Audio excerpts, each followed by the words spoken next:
Uy, kaibigan, bakit ka andito? Alam ko na. Gusto mo rin bang malaman kung paano at kung ano ang mga iba't ibang tutorial online? Kung ganoon ay nandito ka sa tamang channel, mga kaibigan. So in this channel is nagtuturo ako ng mga iba't ibang mga tutorial online.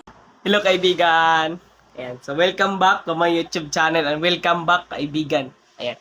So in this video is bibigyan ko kayo ng mga tips bago mag-register sa mga SIM natin. Ayan.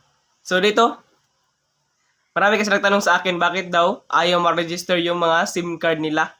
Kaya in this video, is tuturuan nyo kayo at bibigyan ko kayo ng mga tips bago kayo mag-register or mga strategy bago mag-register dito sa ating mga SIM card. Ayan.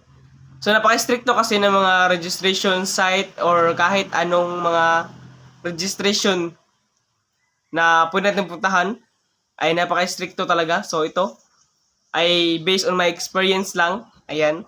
So, in this video, turuan nyo kayo. So, yung una is yung need talaga natin is yung ating mga ID. So, yung ID po is napaka-importante po. Isa po yan sa mga requirements ni SIM na para makapag-register tayo sa kanila. Ayan. So, kapag wala pong ID is yun, hindi tayo pwede pa makapag-register. Kailangan talaga meron tayong ID.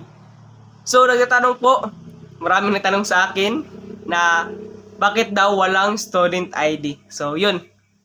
Student ID baka mong hinahanap mo or wala ka talagang valid ID. So, kasi yung student ID is hindi kasi yan valid. So, hindi siya dinideklara ng ating government na valid kasi pwede yang baguhin at editin anytime. So, yun. Marami kasi mga paaralan, so iba't ibang ID pa rin yung hawak natin. Kaya hindi talaga ma-determine kung sa ano po yung ID na original po. Kaya bawal talaga ang student ID. So dito, at nagtatanong rin na bakit daw wala sa choices nila yung ID. So merong others dyan, sa baba scroll down nyo lang po sa mga ID. So meron dyang others documents, so pwede na po yung itap. At pagkatapos nyo po nun ay pwede na po picturean.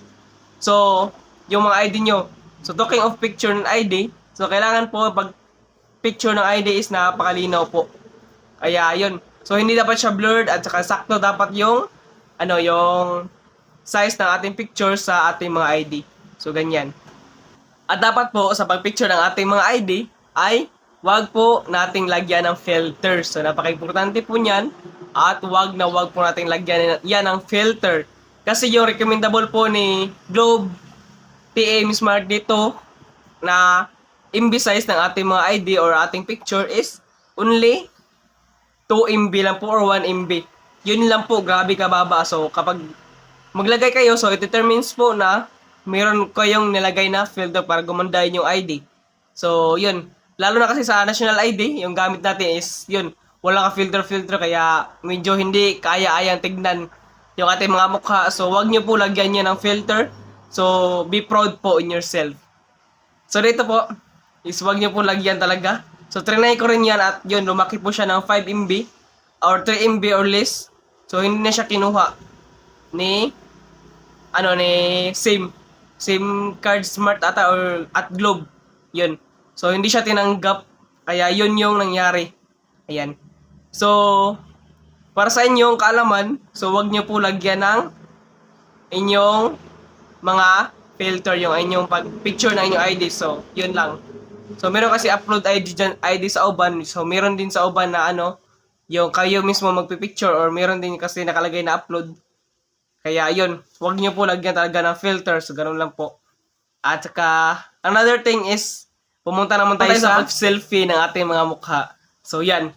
Marami kasi nagtatanong na, bakit daw hindi makakapag-selfie? So, ang gawin nyo lang po is, ulit-ulitin nyo lang po yung process na nakalagay na okay, or sa inyo kahit basta ulit-ulitin nyo lang po yung process at doon, pagkatapos po nun, ay may nakalagay na po na upload a selfie. So, mag-upload lang po kayo ng inyong selfie. Ayan. So, yun lang. So, ganun lang ginawa ko po. Ulit-ulitin nyo lang po yun hanggang sa mapilitan na yung SIM card or yung link. Ayan. So, ganyan lang.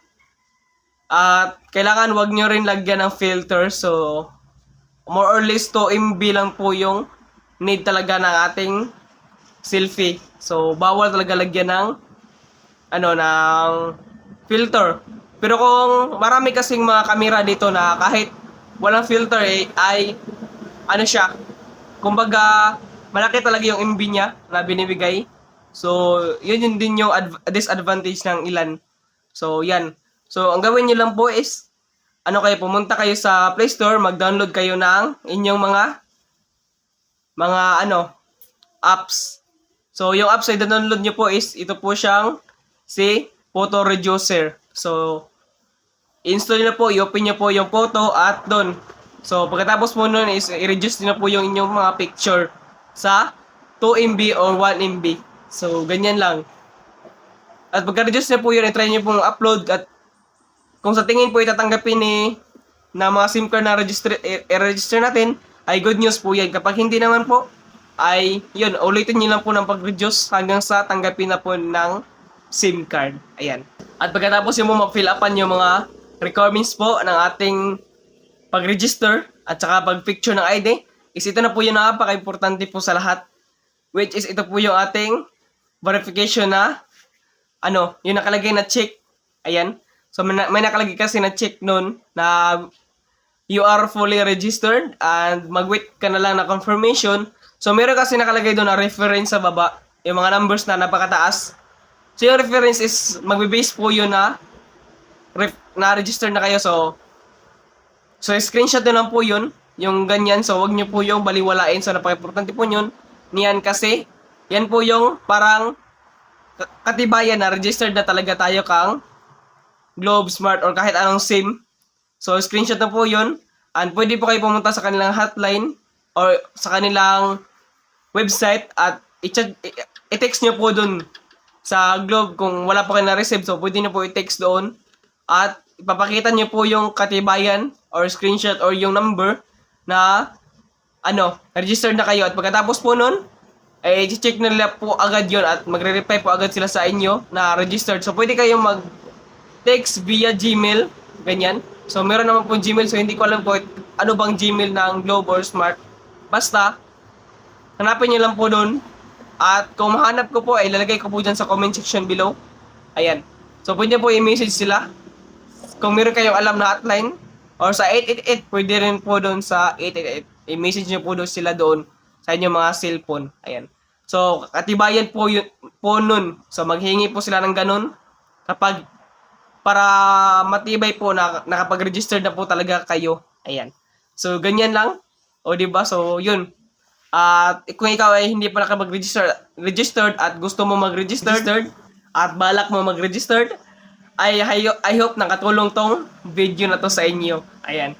So, it's a little, lang po, tips and strategy lang po yung binigay ko sa inyo. So, I hope nakatulong po talaga yun bago kayo mag-register.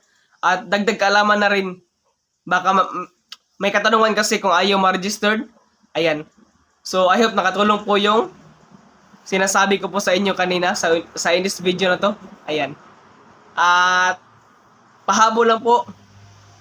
Marami kasi nagtanong na ayaw na daw ma-registered ng kanilang SIM na matagal na.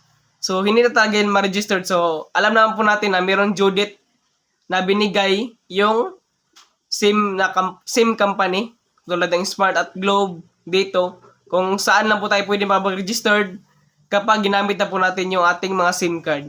So, bawal na po talaga makapag-registered tayo once na nagamit na po natin at lumagpas na tayo sa due date na hindi pa natin registered. So, masisira na po yung SIM. Ayan. So, hindi na yan magsisignal.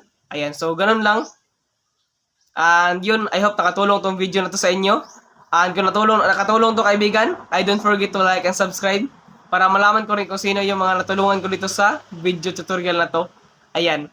So, kung ano pa hinihintay mo, at mag-registered ka na kaibigan bago pa ma-expired yung ating mga SIM card. Ayan. So, thank you sa panonood. And I hope nakatulong to, yung video na to. So, thank you and God bless.